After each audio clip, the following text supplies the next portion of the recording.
আসসালামু আলাইকুম।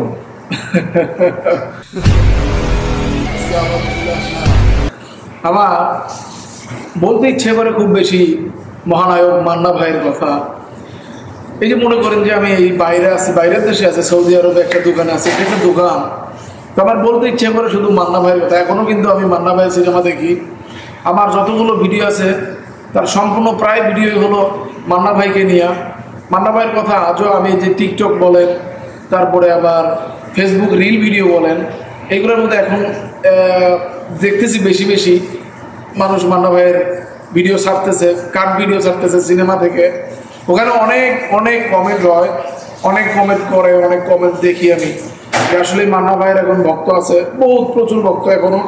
এখনো মানুষ মান্না ভাইকে মিস করে, মান্না ভাইয়ের সিনেমা এখনো মানুষ দেখে।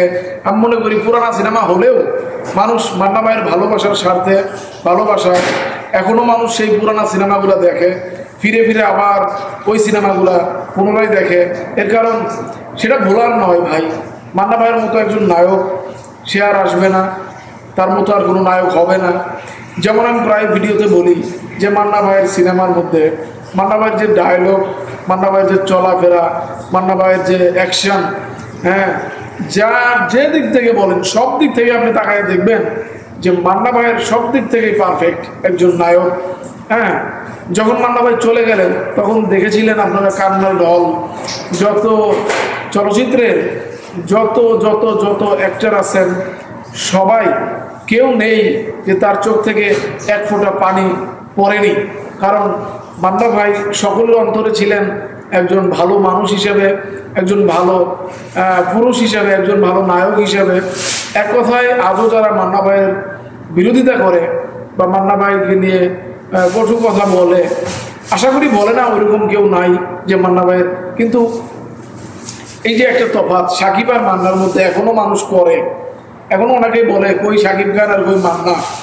আমি মনে করি সেটা একটা ভুল ধারণা, কারণ সে তো চলে গেছে, সে তো শেষ। এখন বর্তমানে যিনি চলচ্চিত্র ধরে রাখছেন, যিনি সুপারস্টার সাকিব খান, যেটা সত্য সেটা আমাদের বলতেই হবে। ভালোবাসি মান্না ভাইকে, ঠিক আছে যে মান্না ভাইকে আমরা মিস করি। মান্না ভাই একজন ভালো নায়ক, তার মতো আর নায়ক হবে না, কেউ কারোর মতো হবে না। যেমন মান্না ভাইয়ের মতো কেউ হবে না, ঠিক সেরকম সাকিব খান চলে গেলেও আমরা বলবো, সবাই এ কথাটাই বলবো যে সাকিব খানের মতো কেউ হবে না, সাকিব খানের মতো কেউ আসবে না। হ্যাঁ, দুনিয়াটাই এরকম ভাই। আপনি চলে যান, আপনাকে নিয়েও সবাই মিস করবে যে আপনার মতো আর কেউ হবে না। কেউ কারোর মতো হয় না ভাই, হতে পারে না, হবে না কখনো, এটা বলে লাভ নেই। মান্না ভাই সুপারস্টার, তিনি বেস্ট ছিলেন, সবার অন্তরে থাকবেন, এটাই হলো কথা।